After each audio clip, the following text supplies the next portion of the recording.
अब हमारा जो नेक्स्ट टॉपिक ऑफ कंसर्न है that is the potential energy in an external field. अब तक हमने क्या पढ़ा था, हमने ये पढ़ा है कि हमारे पास एक चार्ज है that is a source charge suppose, और इस चार्ज की वजह से इस पॉइंट P पे जो कि r डिस्टेंस की दूरी पर है यहाँ पे कुछ पोटेंशियल एग्जिस्ट करता है। So potential at point P due to this charge Q is given by KQ/R, right. अब हमने क्या किया, एक टेस्ट चार्ज लिया, इंफिनिटी से उठाया और यहाँ P पॉइंट पे रख दिया। तो जब हम यहाँ पे रखेंगे तो यहाँ पे जो सिस्टम है ऑफ टू चार्जेस उसकी एक एनर्जी होगी जिसको हम इलेक्ट्रोस्टैटिक पोटेंशियल एनर्जी कह रहे हैं, तो उसको हम इस फॉर्मूले से रिप्रेजेंट करते थे, राइट। तो यहाँ पे हमने ये एज्यूम किया था कि जब हमने इस चार्ज Q को यहाँ रखा है तो यहाँ और कोई फील्ड एग्जिस्ट नहीं कर रहा है, मतलब इस चार्ज Q को यहाँ पे रखने में हमें कोई वर्क डन करना नहीं पड़ा था।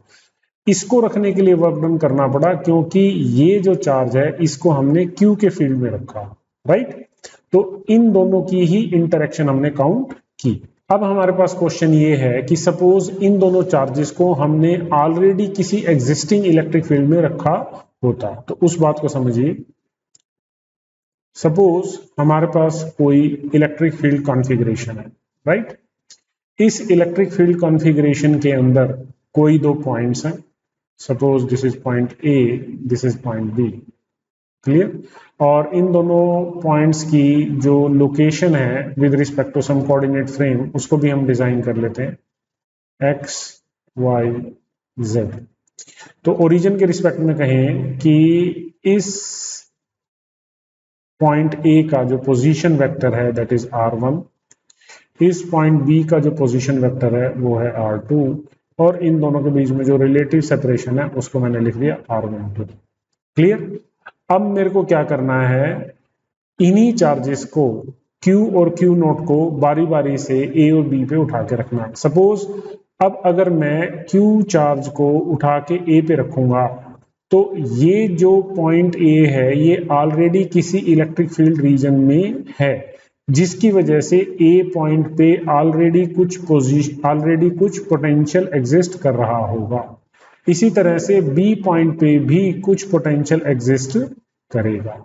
तो जब मैं इस चार्ज Q को उठा के A पे रख दूंगा तो ऐसा करने के लिए मेरे को कुछ वर्क करना पड़ेगा। वो वर्क क्या है, charge times the potential at that point, clear. बिल्कुल इसी फॉर्मेट में हम उसको लिखेंगे। प्लस जब मैंने Q नोट को B पे उठा के रखा, तो जब मैं Q नोट को B पे उठा के रख रहा हूं तो Q note times the potential at point B, तो ये वर्क डन आ गया Q के करस्पॉन्डिंग, ये वर्क डन आ गया Q नोट के करस्पॉन्डिंग। प्लस अब इन दोनों चार्जेस के बीच में भी जो आपस की इंटरेक्शन पोटेंशियल एनर्जी होगी उसको हम क्या लिखेंगे, Q note divided by R12। तो अब हमारे पास ये जो तीनों का सम है ये क्या रिप्रेजेंट कर रहा है, that is representing the potential energy of the system of two charges that are placed in external electric field, clear. तो ये हमारे पास फाइनल एक्सप्रेशन आएगा।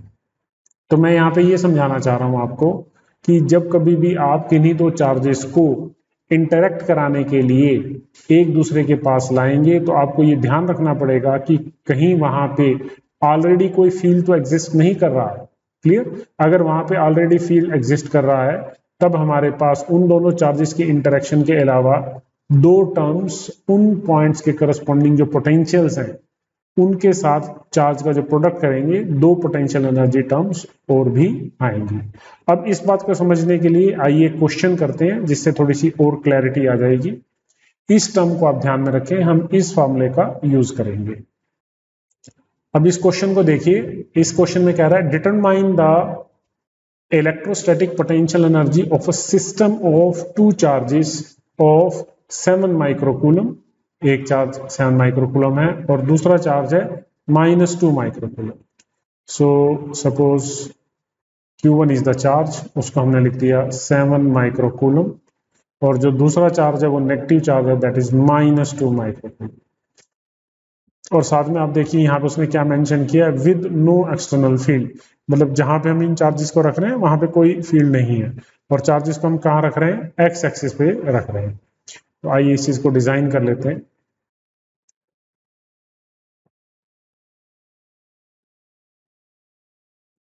सो this is X, this is Y, this is Z, और हम इन charges को X axis पे रखेंगे।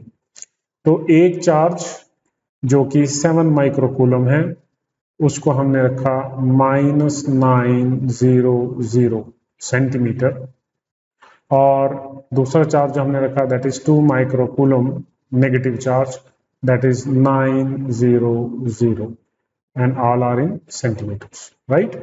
तो फर्स्ट केस में क्या कह रहा है, हमें इन दोनों के बीच में इलेक्ट्रोस्टैटिक पोटेंशियल एनर्जी निकालनी है, दैट वुड बी के Q1 Q2 divided by the relative separation between them, and that relative separation is here 18 centimeter. So 18 into 10⁻⁻2 metre. तो Q1 Q2 की वैल्यूज डालेंगे, साथ में K की, 9 into 10⁻⁹, Q1 is 7 microcoulomb, Q2 is 2 microcoulomb, और micro micro का product आएगा 10⁻12 divided by 18 into 10⁻²। So 9 into 2 that is 18। तो अगर आप इसको सॉल्व करेंगे so that comes out to be -0.7 joule. Clear. तो ये सिचुएशन आ गई जब कोई एक्सटर्नल फील्ड नहीं है। बी पार्ट में क्या पूछ रहा है, how much work is required to separate the two charges infinitely away from each other. और इनफाइनाइटली अवे हमने इनफाइनाइट पे पोटेंशियल एनर्जी को क्या माना है, 0, उसी के बेसिस पे ये फॉर्मूला लिख रहे हैं हम, राइट। तो यहां पे वर्क डन पूछा है, work done is equal to difference in potential energy that is equal to final potential energy minus initial potential energy. Final potential energy 0 at infinity, हमने ये अज्यूम किया हुआ है, minus of 0.7 joule. So the answer is 0.7 joule. Okay, now look at the C part. C part में क्या कह रहा है कि suppose the same system of charges is now placed in an external electric field that is given by E equal to A by R square। A की value given है। अब ये पूछ रहा है कि अगर इन दो चार्जेस को किसी इलेक्ट्रिक फील्ड में रखते हैं जिसकी फील्ड कॉन्फ़िगरेशन आपको गिवन है, तो इलेक्ट्रोस्टैटिक पोटेंशियल एनर्जी क्या होती है। तो ये बात अभी हम ऊपर करके आए हैं, बट उसके लिए हमें क्या करना पड़ेगा, हमें इन पॉइंट्स पे पोटेंशियल वैल्यूज निकालनी पड़ेगी। तो V1 और V2 पोटेंशियल्स हैं इस पॉइंट पे, A नाम रख लेते हैं इसका, और B पॉइंट पे, राइट। तो उसके लिए आपको देखना पड़ेगा that we have the relation for the electric field and potential as this, E is equal to minus dV by dr। So dV is equal to minus E into dr। E function आपको given है A divided by R square minus dr। Okay, so we have to calculate the potential function. तो उसके लिए आप इसको integrate कर दें, तो इससे आपको V का फंक्शन मिलेगा -A, इसका इंटीग्रेशन R स्क्वायर का क्या आएगा, -1/r। तो आपके पास जो फाइनल पोटेंशियल फंक्शन आएगा इस फील्ड के corresponding, that is V equal to A/r। तो R की सिचुएशन आपको गिवन है, यहाँ पे कैलकुलेट कर लें। A की value 9 into 10⁵, R that is 9 centimetres. तो अगर आप इसको सोल्व करेंगे तो आपके पास आएगा 10⁷ volts. So that is the potential at point B and that is the potential at point A। अब इसी चीज को यूज करके potential energy of the system लिखेंगे। सबसे पहले इन दोनों चार्जेस की 7 माइक्रोकूलम और 2 माइक्रोकूलम की इंटरेक्शन एनर्जी वो हम फर्स्ट पार्ट में कैलकुलेट कर चुके हैं, दैट इज -0.7 जूल। प्लस जब हम A पॉइंट पे 7 माइक्रोकूलम को रखेंगे और जब इतना पोटेंशियल एग्जिस्ट कर रहा होगा, then charge into potential 7 into 10⁻⁶ into 10⁷ volts, plus B point पे जब हम -2 माइक्रोकूलम चार्ज को रखेंगे टाइम्स द पोटेंशियल हेयर, तो आपके पास रिजल्ट आएगा -0.7 जूल प्लस 70 प्लस 2 into -20। तो अगर आप इसको सॉल्व करेंगे you will get 49.3 joule. So this much amount of work you have to do in assembling this system of charges. तो आई होप आपको ये बात समझ आ गई होगी कि जब कभी भी चार्जेस को किसी एक्सटर्नल फील्ड में रखेंगे तो उसका इम्पैक्ट इस तरह से होगा, आपको उन पॉइंट्स के करस्पॉन्डिंग पोटेंशियल और चार्ज का प्रोडक्ट लेके वहां पे पोटेंशियल एनर्जी को कंसीडर करना पड़ेगा. ओके.